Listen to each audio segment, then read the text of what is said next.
Ça va? Ça va et toi? Ouais, nickel. Bah écoute, je suis très content de t'accueillir sur ce podcast-là. C'est sûrement l'un des, si ce n'est le premier podcast qui va sortir en tout cas sur la chaîne, vraiment consacré au podcast, où là on va amener un maximum de personnes qui sont liées de très près ou de très loin à l'achat-revente, mais qui ont forcément un lien. Soit ils font de l'achat-revente directement, soit ils ont des outils. Toi du coup, Félicien, tu as créé Blim. Je te laisse te présenter rapidement, nous dire quel âge tu as, ce que tu fais dans la vie, est-ce que c'est ton activité principale, est-ce que tu es en études, quel âge tu as, et globalement te présenter, ouais.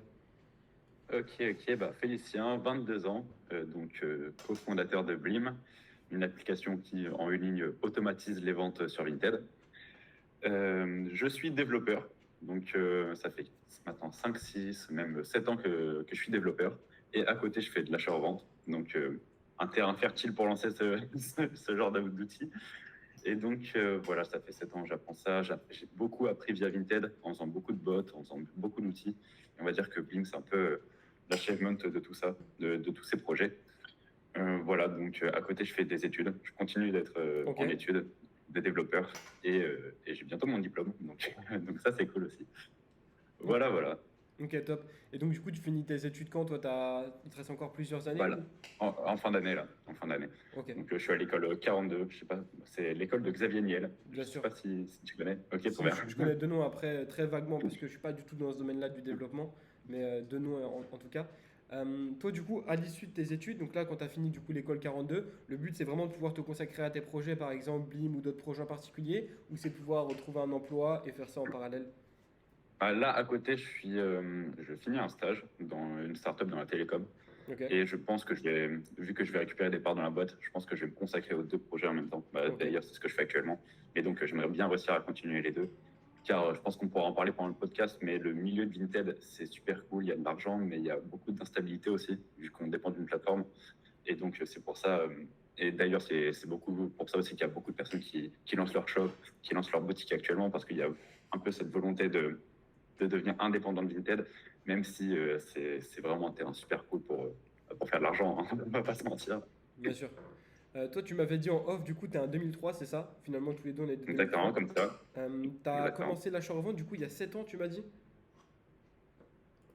Ouais. Bah, vraiment au tout début, au prémices de l'achat-revente, quand tu sais, à l'époque, il n'y avait même pas de bot, où tu pouvais acheter des articles vraiment cool 20 minutes après qu'ils soient mis en ligne, sans aucun souci. Vraiment la belle époque. Et ouais, au fur et à mesure, j'ai beaucoup évolué tout seul. J'étais en auto-entreprise, 3 4 ans après le début. Puis au bout d'un moment, je suis passé en société. Ok. Ça, c'était il y a un peu plus d'un an, en société dans l'achat-revente avec deux associés. Bon, malheureusement, là, on est en train de la fermer parce on s'est chacun un peu lancé dans d'autres projets qui marchent mieux. Et surtout, il y avait ce truc où on sentait que l'achat-revente, c'est bien chaud quand on est tout seul. C'est vraiment une activité seule et quand tu es avec plusieurs personnes, c'est directement beaucoup plus compliqué. Ouais, bien sûr. Et même quand tu es en société, forcément, du coup, j'imagine que vous étiez sous régime TVA avec la TVA à 20%. Exactement, L'argent, elle est sur ta exactement. société, elle n'est pas sur ton compte perso. Donc au final, tu te C'est dis à ça, c'est quoi ça. bon. Enfin, c'est vrai qu'à plusieurs, c'est quand même compliqué, quoi. Ouais. Il y a vraiment ce côté de l'achat-revente. Je trouve que c'est un super domaine pour l'auto-entreprise parce que tu n'as pas beaucoup de charges. Quand tu es en société, ouais, comme tu dis, il y a directement les comptables, le loyer, etc., qui fait que tu as déjà un gros truc que tu dois payer dès le début du mois et c'est assez stressant et c'est surtout que s'il y a des moments où ça va pas, direct, c'est beaucoup plus compliqué, quoi. Alors que quand tu es en auto-entreprise, tu peux prendre des temps de pause, etc., si tu as d'autres projets. C'est vrai qu'il y a ce truc qui est beaucoup plus pratique. Ouais, puis globalement, si tu es en micro-entreprise, si tu fais pas d'argent, bah, au pire, tu payes rien parce que tu as uniquement les Ça, seules charges que tu vas clairement. avoir, c'est du coup l'URSSAF, ou du coup, soit tu as l'AC, soit tu pas l'AC. Au pire, tu as 12,3% sur ton chiffre d'affaires. Si tu fais pas d'argent, bah, globalement, tu rien à payer. Moi, un truc qui Totalement. m'intéresse également, c'est de comprendre comment ça t'est venu, cette idée Blim. Est-ce que, par exemple, c'est toi-même en tant que revendeur, parce que ce qui est intéressant, c'est que tu as le point de vue du revendeur et le point de vue du développeur. Est-ce que l'intérêt et toi, ton envie de pouvoir créer Blim, c'était justement par rapport à des besoins que tu avais et que tu voyais qu'il n'y avait pas sur le marché? Yes, c'est exactement ça et je pense que c'est un peu la plus grande force de Blim. Bon, j'ai oublié de dire, mais on a été deux développeurs sur le projet. Ok, Euh, Plus une autre personne qui s'occupait beaucoup plus du marketing, on va dire, qui ok, s'appelait Louis, qui maintenant, on expliquera peut-être après, mais c'est un peu, on a un peu parti dans d'autres choses. Mais voilà, il y avait ce truc de Louis de base, c'était mon associé pour la société, comme j'ai dit, de Rexel. Et on s'est dit, mais en fait, on peut pas lancer une société, sachant que la plupart des tâches qu'on fait comme ça, c'est du manuel. Quand je dis ça, c'est bon, tout le monde les connaît en tant que reseller, mais c'est faire les photos, faire les annonces, faire les colis, répondre aux clients. Tout ça, en fait, c'est des choses que on fait tous les jours. Ça nous prend plusieurs heures par jour et c'est toujours les mêmes choses. Et justement, en tant que développeur, j'ai eu ce point de vue direct en me disant, mais si on fait tous les jours la même chose, c'est qu'on peut automatiser tout ça. Et ce point de vue-là, on s'était dit, OK, on va lancer cette application qui, de base, était faite que pour notre société. Et au final, on s'est tellement rendu compte que beaucoup de gens en avaient besoin qu'on s'est dit, on peut le commercialiser. Et voilà, bon, maintenant, ça fait 4 mois que Blim est lancé. Mais voilà, Ok. ça venait vraiment de cette intention en tant que reseller, on avait vraiment cette problématique de toutes nos tâches, elles n'ont pas beaucoup de plus-value quand on fait toutes les choses manuellement. Et comment on peut automatiser tout ça pour récupérer du temps de manière à le consacrer dans les choses un peu plus intéressantes, on va dire.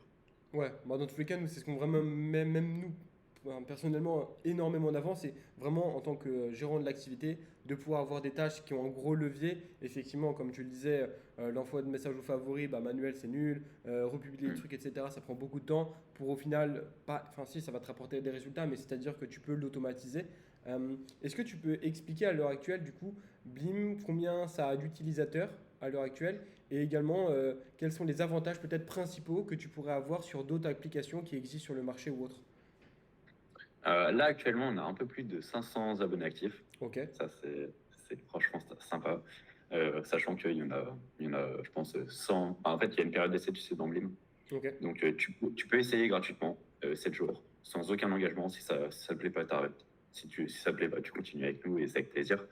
Et là, en ce moment, on a toutes les semaines 100 personnes qui essayent l'application et avec un taux de conversion qui est franchement incroyable pour un SaaS. On a à peu près à 60% de taux de conversion, sachant qu'un SaaS classique, on va dire, c'est 5 ou 10%. ok. Donc, on sait que ça plaît aux gens. Donc, c'était vraiment notre objectif principal. Et ce pourquoi ça plaît autant, je pense, c'est comme on disait tout à l'heure, c'est qu'on a été reseller, nous. En fait, on a créé un outil qui répond vraiment aux besoins, sans partir dans des fonctionnalités qui ne servent à rien. C'est vraiment, donc il y a les créations d'annonces automatiques qui te permettent de créer ton annonce en 30 secondes au lieu de la créer en 2 minutes, grâce à des modèles réutilisables. On a les messages aux favoris, republication. Bon, ça c'est un peu classique, on va dire. Mais ouais, après, le fait de pouvoir créer tes bordereaux d'envoi en un clic, et donc d'avoir un PDF entier avec tous tes bordereaux d'envoi pour tes colis en 30 secondes, ça c'est franchement un gain de temps énorme. Voilà, et après, l'assistant intelligent, bon, ça je pense qu'on aura le temps d'en reparler, mais voilà, un assistant qui te permet de répondre automatiquement à tes clients, qui permet de négocier à ta place selon tes règles, ça c'était vraiment l'outil, la fonctionnalité principale de BIM. Et donc voilà. Ouais, bah justement, tu parlais de cette dernière fonctionnalité. Moi, honnêtement, c'est comme ça que j'ai connu Blim. J'avais entendu, j'avais vu des vidéos, je crois, sur les réseaux, ou même du bouche à oreille, de gens qui me disaient, ouais, tu as un outil qui te permet directement, tu même plus besoin d'aller sur Vinted, ça va directement répondre automatiquement. Est-ce que tu peux expliquer comment ça fonctionne? Par exemple, est-ce que tu donnes des indicateurs, des KPI comment dire, cet agent IA, peut-être, ou ce bot-là, et comme ça, du coup, il sait exactement quoi répondre? Est-ce que tu peux expliquer un petit peu le fonctionnement, justement? Alors, pour l'assistant intelligent, il y a 2 phases. La première phase, c'est les négociations. Donc, Ok, tu vas configurer tes marges et après, tu vas configurer ce que tu réponds dans telle situation du client. Bon, je vais parler au début des négociations. Donc, ce qu'on va vous demander, c'est juste quand vous allez arriver sur la page Blim au moment de configurer votre assistant, on va vous demander de juste configurer vos marges. Donc, par exemple, pour un article à 100 euros, vous pouvez le vendre combien minimum? Pareil, pour un article à 50 euros, combien vous pouvez le vendre minimum? Et après, vous allez configurer vos étapes de négociation. Donc, pour éviter que l'assistant y réponde directement l'offre que vous voulez, et ben forcément, le but de la négociation, c'est de réussir à vendre votre article le plus cher possible. bien sûr. Et donc, créer un système de manière à ce que petit à petit, il puisse négocier avec le client en essayant de vendre votre article le plus cher, tout en ayant mis une limite en disant, là, comme je disais, pour un article à 50 euros, je veux minimum le vendre 40 euros et il ne pourra pas descendre en dessous. Et donc, voilà, on a créé un système qui est totalement configurable, personnalisable, de manière à ce que vous avez juste à dire, OK, je veux le vendre tel prix, avec telle condition. Bien sûr, pendant la négociation, il faut que tu mettes tel message, tel message. Par exemple, si tu veux faire une contre-offre, quand un client fait une offre trop basse, il va faire une contre-offre. Il va faire une contre-offre avec la marge que tu as configurée, avec un message que tu as configuré, du style je vous propose ce prix, qu'en pensez-vous? Bon, bien sûr, tous ces messages-là, ils sont personnalisables, encore une fois. Et donc voilà, ça permet de créer un système dans tout le processus de négociation. Euh, tu gardes la main et tu fasses exactement comme tu ferais toi en temps réel, sauf que c'est un assistant qui le fait à ta place, 24 heures sur 24, 7 jours sur 7. Et donc là, c'est notre grande force. De l'autre côté, donc, il y a les réponses automatiques aux clients. en tant que reseller, on se rend compte que la plupart des gens qui posent des questions, c'est toujours les mêmes. Donc, première étape, c'est le premier cas, c'est toujours les négociations. Personne vient sur Vinted et ne négocie pas ton article. Et surtout, après, il y a toutes les étapes de questions qui sont toujours les mêmes. Donc, est-ce que l'article est en bon état? Quelle est sa couleur? Quand est-ce que vous pouvez envoyer vos colis? Est-ce que l'article est authentique? Bon, toutes ces questions, je pense que n'importe quel reseller, il les connaît et il répond plusieurs fois par jour. Et donc, voilà, nous, ce qu'on a fait, c'est juste, OK, si le client pose telle question, qu'est-ce que tu réponds? Donc, par exemple, est-ce que l'article est en bon état? Tu peux répondre ce que tu comptes répondre de manière générale quand c'est toi qui réponds, sauf que là, ce sera l'assistant qui le fera. Et donc voilà, on a un système où tu as toutes les réponses préconfigurées. Et bien sûr, au-delà de ça, il y a plein de cas où c'est beaucoup plus rare en fait. Je parlais de est-ce que l'article est en bon état, quand est-ce que vous envoyez vos colis. Bon, il y a une possibilité, même si c'est 90% du temps, c'est ces questions, il y a une possibilité que le client pose d'autres questions. Et donc, en fait, on a entraîné l'IA sur des milliers de conversations que nous-mêmes on avait et qui permet donc de ces questions un peu plus annexes de répondre dans ces cas-là aussi. Ok. Du coup, si je comprends bien, en fait, finalement, tu nourris une intelligence artificielle d'un maximum de données, de data. Plus tu vas avoir de C'est données, plus tu vas avoir de data. Plus du coup, dans les cas assez précis, il va savoir exactement quoi répondre. Et finalement, toi, ce qui te reste seulement à faire, c'est acheter des produits, puisqu'en fait, ou à la limite, tu reçois et tu récupères, enfin, tu récupères et tu envoies. Mais là, globalement, il y a également les plus gros sellers et globalement, les gens commencent aussi à déléguer cette partie-là. Finalement, ce qui te reste à faire, c'est seulement acheter. Quand une fois que le produit il est mis en vente, toi, quasiment après, c'est de l'automatique. T'as plus qu'à envoyer les colis, quoi. C'est ça, c'est ça. Le but de Blim, c'est vraiment d'automatiser la vente à 100%. Bon, là, on est à 90%, je dirais. Le but ultime, ça sera vraiment d'automatiser au maximum. Et forcément, l'agent intelligent, c'est la plus grosse fonctionnalité, comme tu disais, parce que c'est là où ça fait gagner le plus de temps. Là, on se rend compte que les personnes qui utilisent Blim, euh, ils gagnent entre 8 et 10 heures par semaine, ce qui est énorme, parce que comme je disais, en fait, la plupart des tâches des resellers, c'est des tâches manuelles. Et donc, en fait, on se rend vite compte que faire ces annonces, ça prend déjà 3 4 heures par semaine. Faire ses colis, pareil, ça prend plusieurs heures par semaine. Répondre aux clients, sachant que si on a 200, 300 articles par mois, c'est démultiplié par 10 le nombre de questions qu'on a sur ces articles. Et voilà, donc en fait, on a pris toutes ces tâches, on les a automatisées. Et ce pourquoi on a autant de popularité, je pense, et ce pourquoi aussi autant de gens l'utilisent. Ouais. Et d'autant plus que ces 8 ou 10 heures que tu récupères chaque semaine, bah, c'est du temps soit où tu vas pouvoir réinjecter ce temps-là dans l'achat-revente et donc du coup acheter encore plus de produits. Donc finalement, tu gagnes du temps et en plus de ça, tu génères plus. Ou bien après, il y a beaucoup de gens qui font un revenu complémentaire. Donc c'est du temps qu'ils vont pouvoir consacrer avec leurs proches, à faire du sport ou quoi que Exactement. ce soit. Et donc du coup, tu te retrouves avec une activité qui te génère plus et en travaillant encore beaucoup moins. Donc finalement, le rapport temps Ouais. consacré pour les résultats qu'on va obtenir, en tout cas, là pour le coup, est assez optimisé, quoi. Ouais, ouais, carrément. Et c'est surtout, là où j'ai eu l'idée de faire l'agent intelligent, c'est comme tu disais, c'était tous ces moments avec ses proches, sa famille, etc. J'en avais marre, en fait, c'était venu de là, c'est j'en avais marre de passer des temps avec mes proches, avec mes amis, avec ma famille, où je devais sortir mon téléphone toutes les 2 minutes pour répondre aux questions Vinted. Ça devenait insupportable et j'en avais marre de, en fait, négliger un peu ces temps de vie parce que je devais toujours répondre à Vinted. Et surtout, on connaît, hein, en tant que reseller, c'est pas du 8h, 17h. Tu fais ça toute la journée, tu fais ça le week-end, et donc tu dois toujours être un peu sur le qui-vive.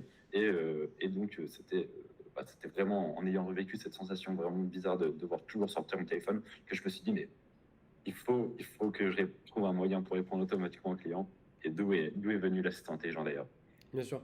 Et puis comme tu le disais, en vrai, tu es avec tes parents, tu es avec tes amis, tu es avec des potes à toi, peu importe. Et au final, tu profites, enfin, tu n'es même pas dans le moment présent, dans le sens où quelqu'un est en train de te Hmm. parler, par exemple, tu es en train de faire un truc qui te semble plus important, ou peut-être pas plus important, mais urgent, parce que la personne, par exemple, elle est prête à acheter, prête à mettre la carte bancaire. Et finalement, tu dis, bah là, j'ai un truc à gérer. Et finalement, au final, tu n'es ni à fond dans la partie achat-revente Vinted, ni du coup dans le moment présent, en train de faire du sport ou quoi que ce soit. Et finalement, du coup, tu perds du temps, quoi.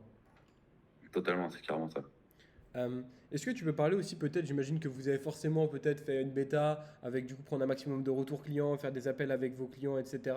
Est-ce que tu peux dire un peu ou spoil peut-être de prochaines fonctionnalités, des choses que vous avez envie de mettre en place, qui peut-être sont pas du tout avancées ou autres, mais des projets que vous avez par rapport à Blim et des options que vous voudriez mettre en place? Alors, par rapport à Vim, là, la grosse fonctionnalité qui doit, normalement, si tout se passe bien, sort au moment du podcast, c'est la planification d'annonces. Ok. et la planification de tâches de manière générale. Un système où tu pourras créer ton annonce et dire bah, je veux la publier par exemple le mercredi à 17h, où donc tu fais toutes tes annonces et tu pourras planifier toutes les dates de la semaine. Donc ça permet aux gens de créer une seule fois leurs annonces pendant la semaine et l'étaler sur tous les jours. Ok. Donc ça, c'est quelque chose qui est ultra demandé. Pour l'instant, personne ne le fait vraiment et là, ça va sortir vraiment dans les prochains jours. Voilà aussi la planification de toutes les tâches, donc republication aussi, planifier la republication. Donc je veux que tel article soit republié dans 7 jours. Et aussi faire un système de modification de prix, pouvoir planifier le fait de modifier le prix de tes articles. Ok. Donc ça aussi, c'est hyper pratique. Si ton article n'est pas vendu au bout d'un certain temps, pouvoir baisser son prix comme ça, et bah, tu sais, les gens reçoivent une notification et c'est intéressant ça. Ok, donc finalement toujours une phase d'anticipation, pardon, où donc du coup quand tu vas poster des produits, tu sais que tel jour, X heures ou X jours après, le prix va être baissé automatiquement pour être mieux référencé, pour peut-être avoir davantage de gens intéressés, c'est ça? C'est ça exactement. Ok, top. Toi tu nous l'as dit, tu as la partie achat-revente, tu as les études, tu as en plus, comment dire, la partie, enfin Blim, enfin tu as vraiment pas mal de choses. Est-ce que toi à l'heure actuelle, tu fais toujours de l'achat-revente? Comment tu fais pour gérer un petit peu tous ces projets-là en parallèle? Malheureusement, là, j'ai vraiment plus le temps de faire l'achat-revente. Ok, C'est bah, là depuis quelques semaines, on va dire. Bah, j'avais reçu un conteneur là au mois de septembre de vêtements. J'avais tout liquidé et en fait pour un focus à fond sur le game et sur le travail que j'ai. Et donc ouais, je fais plus d'achat-revente malheureusement. Mais au travers des utilisateurs, je sais tous les besoins qu'il y a encore et les modifications Vinted, etc. Donc c'est triste, mais c'est comme ça. Après, je préfère largement me consacrer sur mon travail et Blim. Donc ça me va aussi. ok. Donc c'est finalement un peu par manque de temps, étant donné que comme tu le disais, bah du coup forcément peut-être tu fais du sport, t'as l'école, je pense qu'il Mm. prend pas mal de temps. En plus, tu le disais, école 42. Moi en tout cas de ce que je sais, c'est quand même une école qui est quand même très bien réputée. En tout cas, moi, quand on a déjà eu des projets de faire des SAS ou autres, à chaque fois les gens me disaient, Mm. ouais, va à l'école 42, il y a que des cracks, des trucs comme ça. À chaque fois les gens ils me disaient ça. Ah ouais, bah en fait, on nous a appris à nous démerder. Et ça je pense, c'est le truc le plus important, surtout à notre époque, de ne pas apprendre des choses très cadrées. C'est pas, on apprend à se démerder, d'où le fait de, par exemple, Blim, ça vient. Jamais j'aurais pu le faire si j'étais pas à 42 parce que on nous apprend à comment partir d'un point A, arriver à ton projet. Et donc, ça franchement, j'ai fait le bon choix, je pense. Ok, top. Et par exemple, comment tu te vois là dans 2 3 4 ans avec l'achat-revente, avec Blim? Est-ce que tu dois continuer dans cet écosystème-là, peut-être à ouvrir d'autres projets, à continuer à développer ça? Comment tu te vois un peu par rapport à tout ça? Ah, moi, j'aimerais énormément pouvoir continuer là-dedans, mais avec Vinted, c'est quand même compliqué. En fait, Ok, le plus dur, que ce soit reseller ou qu'on soit développeur d'application, c'est qu'on dépend de cette plateforme. Et en fait, dans tout business, la pire idée, c'est de dépendre de quelque chose. bien sûr. Et c'est clairement notre cas, qu'on soit reseller ou donc dans mon cas. Ce qui fait que c'est un peu compliqué de se projeter dans le futur parce que parce qu'à tout moment, ça peut s'arrêter en fait. À tout moment, demain, Vinted, ils sortent une mise à jour, on est mort. À tout moment, ben, on sait qu'ils aiment pas les resellers, on sait qu'ils aiment bien mettre des bâtons dans les roues des resellers. À tout moment, ils sortent quelque chose qui fait que bah, l'achat-revente, ça sera plus possible. Bon, il y aura toujours des moyens de contourner, c'est sûr, mais c'est vrai que ça peut arriver à un stade où ça sera trop compliqué de contourner. Et donc, je préfère prévoir ça. Et, euh, et donc, même si j'aimerais vraiment continuer là-dedans, j'essaye de me lancer dans d'autres trucs, bah, notamment, comme je t'ai dit, le travail que j'ai où je me mets un peu plus à fond là-dedans parce que c'est plus stable, en fait, tout simplement.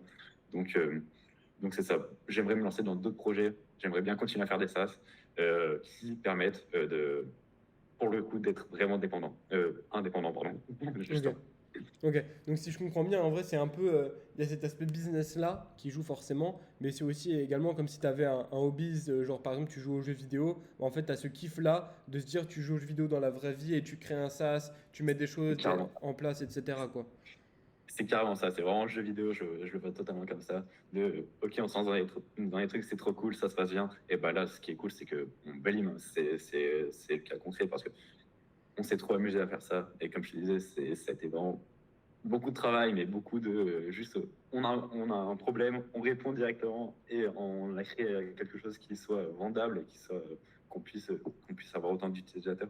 Donc, ouais, je trouve qu'il y a vraiment ce côté jeu où après, je peux me lancer dans d'autres projets. Et bon, s'il y en a qui marchent pas, c'est pas grave, il y en a d'autres et on peut se lancer là-dedans jusqu'à ce que, espérons, il y en ait un qui perce vraiment. Ok, bien sûr. Parce que dans tous les cas, par rapport à cette partie-là, par rapport à cette partie Blim, Là, ça fait déjà que 4 mois, entre guillemets, que tu fais ça, c'est bien ça? Ça fait 2 ans qu'on travaille dessus. Ah, ça fait 2 ans. 2 ans, ok. Ouais. Non, Ah, mais ça c'était fait 4 ans que énormément de travail. 4 mois que c'est lancé, pardon, mais ça fait 2 ans que vous travaillez déjà dans une optique de le faire, de le mettre en application, c'est ça? C'est ça, ouais. Et c'est vrai que le temps il passe vite quand on y repense, mais ouais, ça fait 2 ans là-dessus. Et en fait, on voulait faire un truc qui soit vraiment qualitatif. Et là où tu posais la question tout à l'heure, d'ailleurs, je me rends compte que j'ai pas répondu, mais comment on se différencie par rapport aux autres? En fait, c'est vraiment ce côté de chaque fonctionnalité, on l'a pris et on l'a poussé à son maximum. Que ce soit les messages aux favoris, en fait, ou je sais que sur d'autres applications, tu peux juste envoyer un message classique. Peut-être tu peux envoyer une offre. Bon, voilà, c'est le maximum. Nous, on a créé vraiment un système où tu peux envoyer des messages différents en fonction de l'heure de la journée, envoyer un message en fonction de si c'est le week-end ou pas, envoyer un message par rapport au prix de l'article. Tu peux envoyer le prénom de la personne. On a une IA qui détecte automatiquement le prénom de la personne, ce qui fait que tu peux envoyer des messages qui soient totalement personnalisables. Et bon, je reprends l'exemple des messages aux favoris, mais ça a une sale réputation en ce moment au point de vue surtout des clients, parce que quand tu te mets à la place des clients qui cherchent des articles sur Vinted, tu reçois des dizaines de messages maintenant de personnes, de messages favoris, de bonjour, votre article, mon article vous intéresse, en interrogation. Tu reçois ça 15 fois, t'en as marre. Donc c'est pour ça qu'on essaie vraiment de faire ce truc qui soit personnalisé, où tu peux envoyer le prénom de la personne, envoyer un message spécial le week-end, ce qui fait que déjà ça fait beaucoup moins bot et se rapprocher d'humaniser, on va dire. C'est vraiment notre but, c'est de faire en sorte que Blim vous remplace, mais vous remplace bien. C'est vous remplace comme si c'était vous. Et Ouais, c'est et clairement même, notre objectif. même en mieux en réalité. L'idée, quand tu délègues, c'est de pouvoir le déléguer à quelqu'un qui est encore meilleur que toi. Et en plus, si tu peux le faire ça du coup via une IA, donc tu sais que du coup la personne, enfin du coup l'outil va en fait va marcher toute la journée, quoi, même toute la nuit. Et derrière, tu sais C'est que tu ça. vas pas avoir de faute d'orthographe. Tu sais qu'en fait, vu que c'est des trucs donnés, des données que tu donnes, bah, il va appliquer à la lettre ce que tu vas lui donner.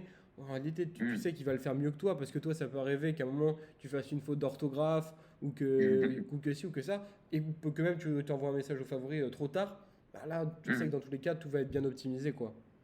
Ouais, et c'est là où on est assez content aussi, c'est que on sait très bien sur Vinted, si tu réponds trop tard ou t'envoies un message au favori trop tard, c'est quasiment mort. Une personne qui est sur Vinted, elle reste 20-30 minutes max sur l'application.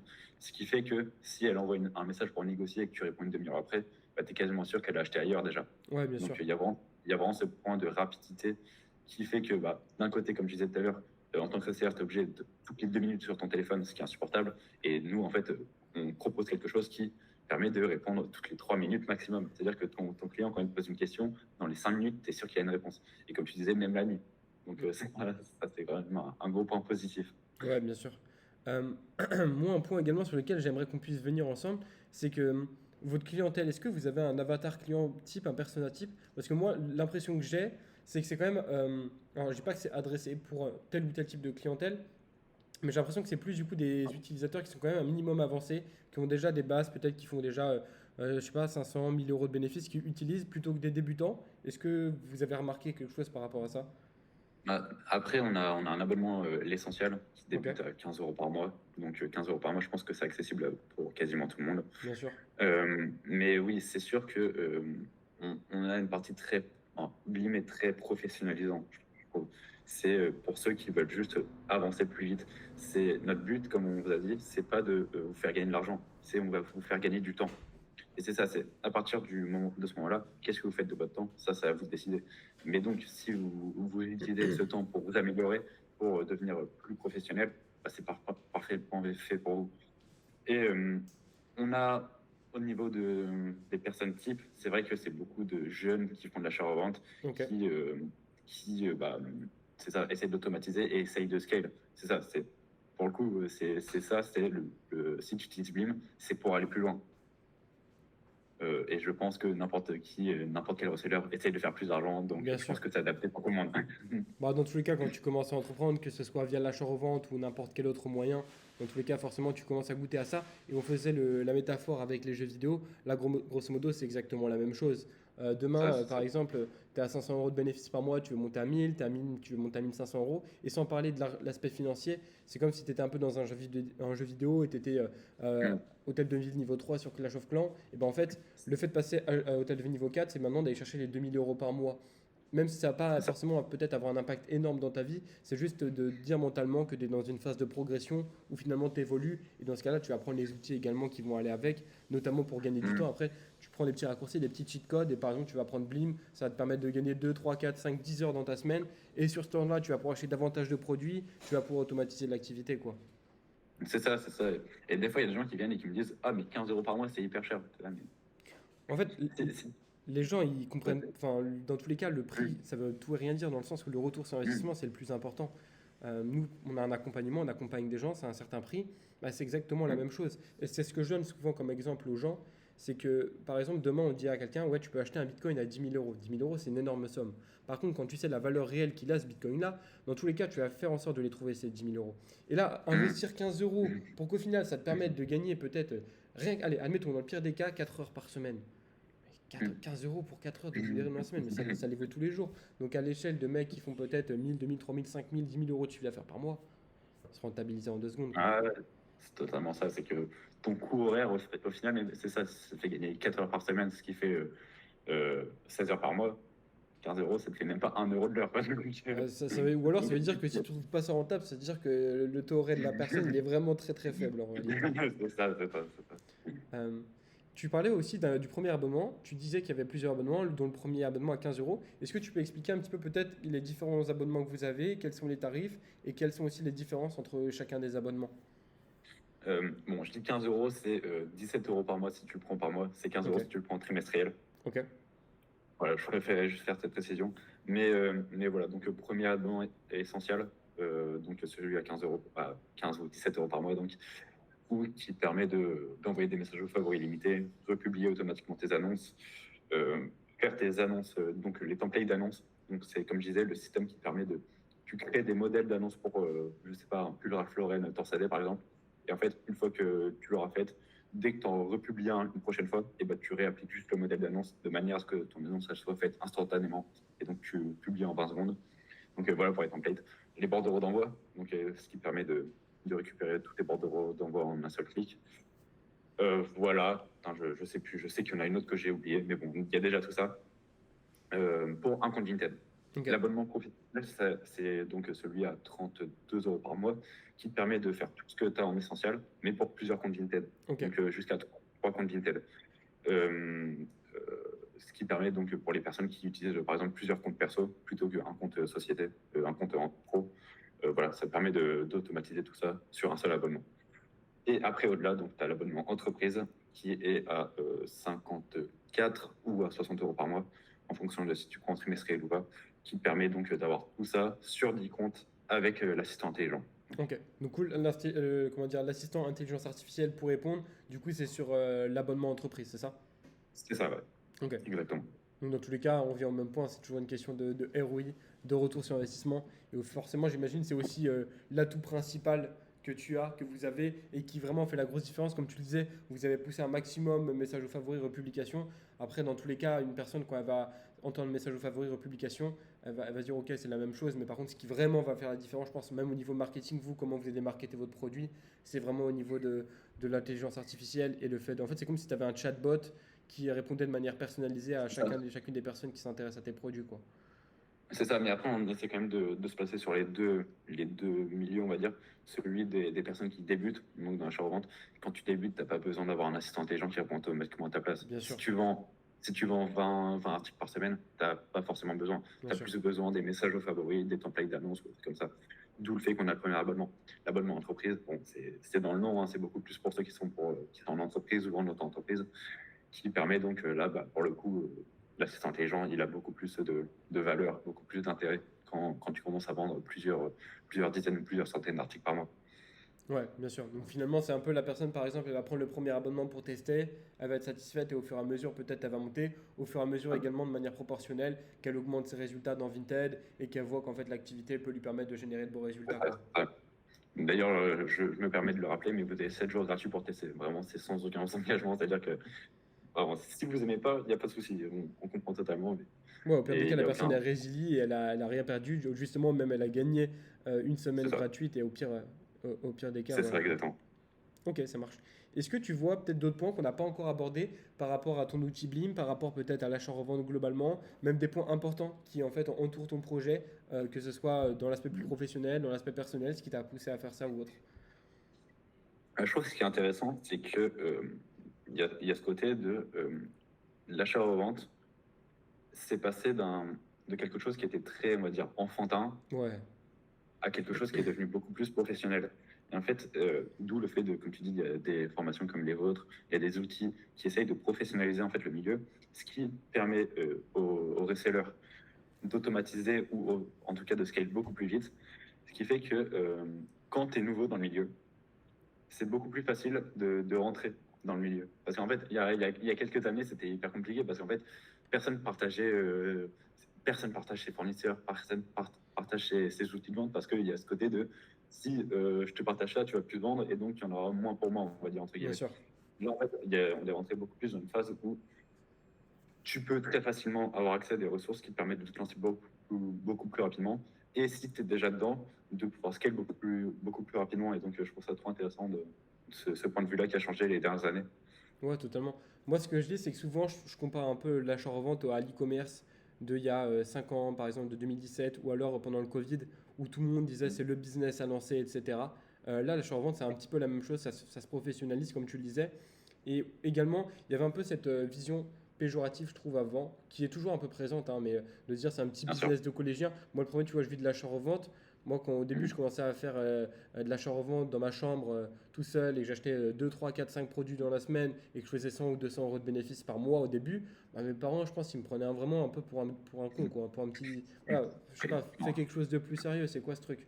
Et je pense que je suis pas le seul, je pense qu'il y a plein de personnes qui se reconnaîtront, peut-être également toi, peut-être tu as dû avoir des remarques comme ça, que ce soit tes parents, ta famille, des potes ou autres, qui se disent mais qu'est-ce que tu fais? Parce que moi, je me rappelle, c'était vraiment la mode du resell sneakers. Là, tu étais pris un peu plus au sérieux. Alors qu'en réalité, tu vendais un produit à 10 euros, tu le vendais à 40 euros, tu faisais 30 euros de bénéfice, tu faisais autant que le mec qui achetait une Dunk Panda, qu'il achetait Ouais, clairement. 90 et qu'il la vendait 120 euros. Mais il y avait vraiment cette image un peu péjorative, un peu business, vraiment de mec broke qui veut faire 300 par mois, mais tu vois. Alors que je trouve que là, au fur et à mesure, quand même, avec n'importe quelle personne qui crée du contenu, avec tout ce qui est mis en place, les SaaS, etc., les gens se rendent compte, même les gens qui ont des entrepôts, enfin, voilà, il y a quand même pas mal de choses qui se mettent en place et je pense que ça commence à être pris plus au sérieux aussi.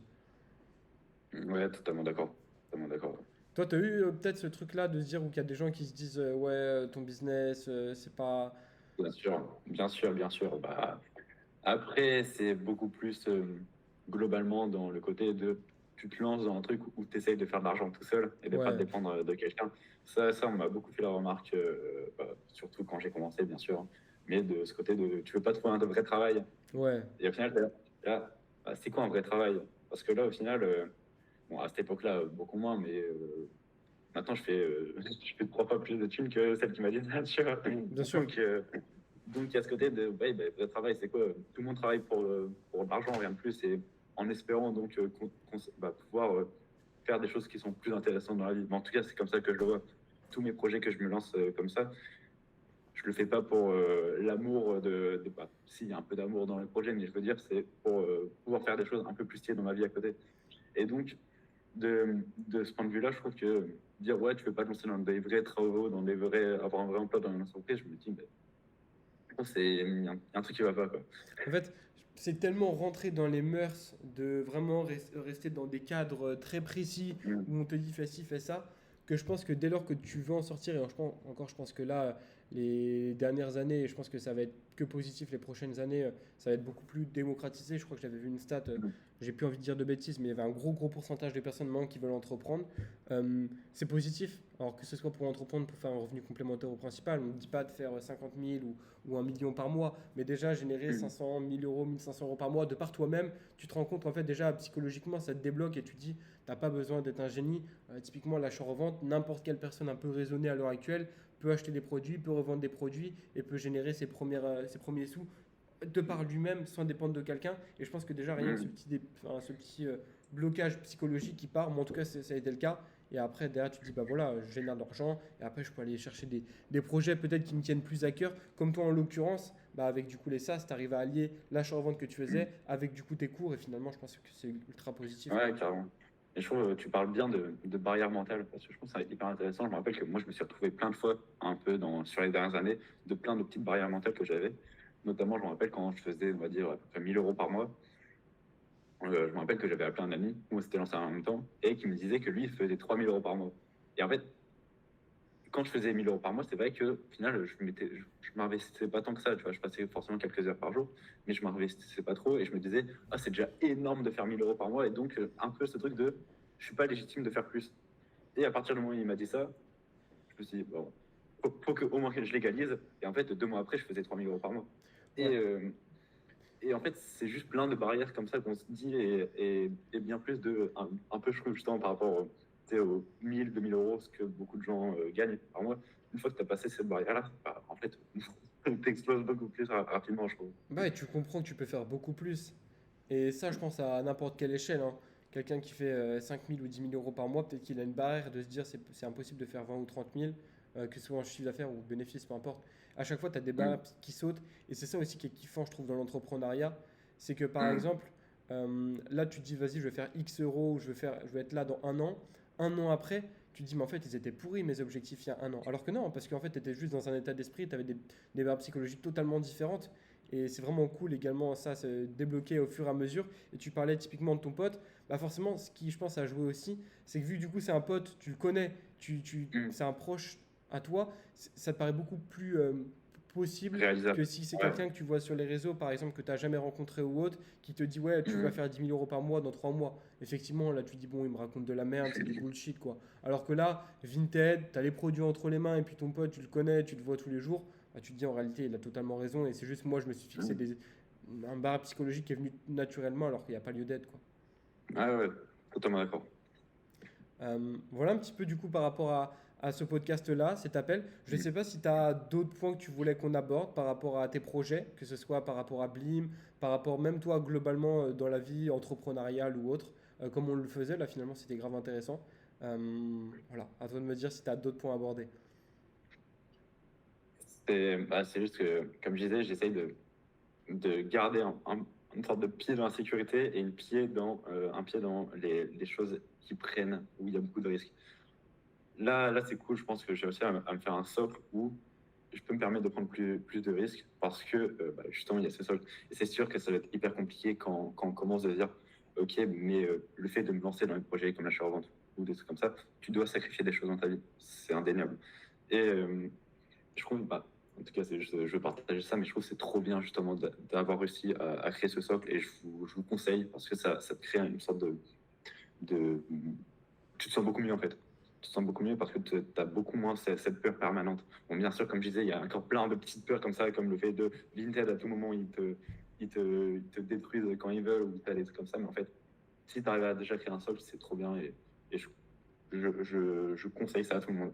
Ok. Genre, quand tu parles de socle, c'est vraiment par exemple, tu as un certain revenu, je sais que tu as un revenu mensuel qui va arriver dans tous les cas, et que en fait, C'est ça. vu que tu peux bien vivre, en tout cas comme tu le souhaites, bah derrière tu peux te permettre de prendre un risque, et au pire des cas, si ça marche pas, bah ça va rien changer toi, à ta manière de vivre, quoi. Même pas. Bah, forcément, il y a le point de vue financier qui est très important. Si tu as X argent sur ton compte en banque, c'est sûr que tu peux te lancer beaucoup plus dans des projets sans trop avoir peur.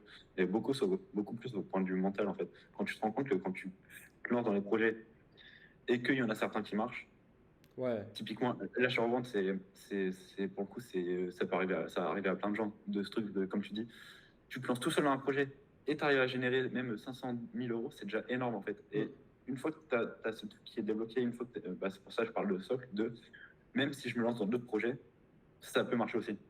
Ça peut marcher aussi et je peux créer des choses par moi-même. Et en fait, ça donne beaucoup plus de sens en fait déjà. Plutôt que de devoir travailler pour quelqu'un ou faire des trucs que tu n'aimes pas. Là, tu peux te lancer dans des trucs que tu aimes tout, tout en donnant du sens et tout en donnant bah c'est ça, en se lançant les trucs et un peu ce côté jeu vidéo, comme je disais, je me lance dans ce que je veux, on verra bien ce que ça donne, mais tu peux avoir cette capacité de te dire, ok, je vais réussir et c'est le plus important. ouais, comme tu disais quand tu parlais de socle, en réalité tu te rends compte qu'après, peu importe le projet, dans tous les cas, c'est obligé de réussir. Quand je dis c'est obligé de réussir, c'est que par exemple, l'achat-revente vintage, tu peux tester 9 niches différentes. Les 9, elles vont échouer. Par contre, tu vas trouver Mm. la dixième qui va bien marcher, sur lesquelles tu fais 50 ou 60 euros de bénéfice par produit. Après, tu as juste à poncer cette niche-là et tu vas Mm. réussir. Et globalement, je pense que c'est un peu ça dans n'importe quel projet. C'est-à-dire que si juste tu réessayes, bon, forcément de manière intelligente, hein, et ça fait un peu Mm. phrase de bullshitter, je veux dire, moi-même j'ai déjà vu ces phrases-là sur les réseaux, en e-commerce ou n'importe quoi, mais je pense que également, tant que tu l'as pas vécu, en fait, tu comprends Mm. pas forcément, tu Ouais. comprends pas le sens, tu as l'impression qu'on te raconte des trucs qui veulent rien dire en réalité. Mais globalement, si je prends un exemple vraiment pour que ce soit concret pour tout le monde par rapport à l'achat-revente, vous avez forcément testé des produits qui n'ont pas marché. Mais globalement, si vous répétez et que vous dites aussi bah, pourquoi ça n'a pas marché, un jour ou l'autre, c'est sûr, vous trouverez un produit. Alors, dans tous les cas, c'est pas si compliqué que ça. Là, je vous prends une échelle. C'est pas un business, c'est pas le business qui est révolutionnaire, mais vraiment, vous répétez ça avec vraiment, vous comprenez pourquoi ça n'a pas marché, pourquoi les telle et telle clientèle, pourquoi ceci, pourquoi telle couleur ça marche pas. En réalité, il n'y a aucune raison qu'une ou deux semaines plus tard, vous ne trouverez pas un produit qui est beaucoup plus intéressant. Au pire des cas, vous aurez perdu peut-être 100 euros parce que vous aurez fait du testing sur un produit, des produits qui n'ont pas marché. Et après, ça explose.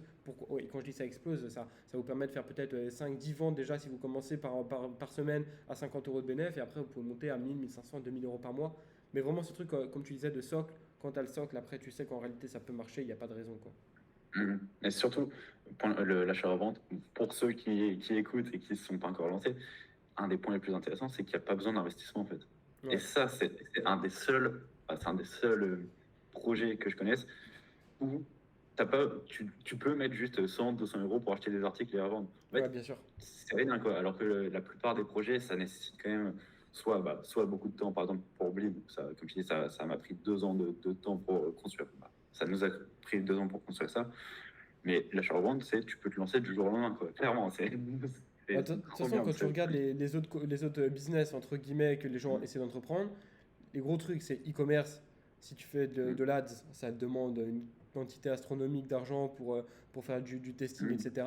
Les SaaS, comme tu disais, bah forcément, ça demande de l'argent. Et en plus, je trouve que la plus grosse barre d'entrée, encore plus, c'est finalement bah, savoir coder.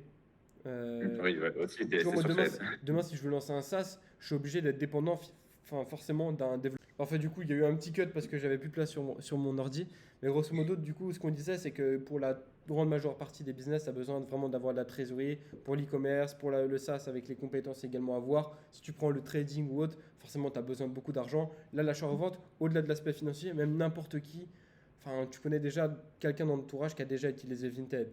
Que ce soit pour vendre ses vieux produits à 5 euros, pour vendre un meuble, pour vendre n'importe quoi, ou le bon coin, vous savez que ça marche, vous savez qu'il y a des gens dessus. Et après, l'idée, c'est juste de prendre le truc à l'envers, vous achetez là-bas et vous revendez, ou alors vous achetez d'une autre manière. Mais globalement, c'est quand même accessible à tout le monde, quoi. Et d'argent que si tu faisais toi-même les choses, tu faisais toi-même les erreurs et tu recommençais. Donc, euh, donc voilà, parce que moi là, si je devais recommencer, comme j'ai fait il y a quelques années, je pense que ce serait le meilleur moyen pour avancer vite.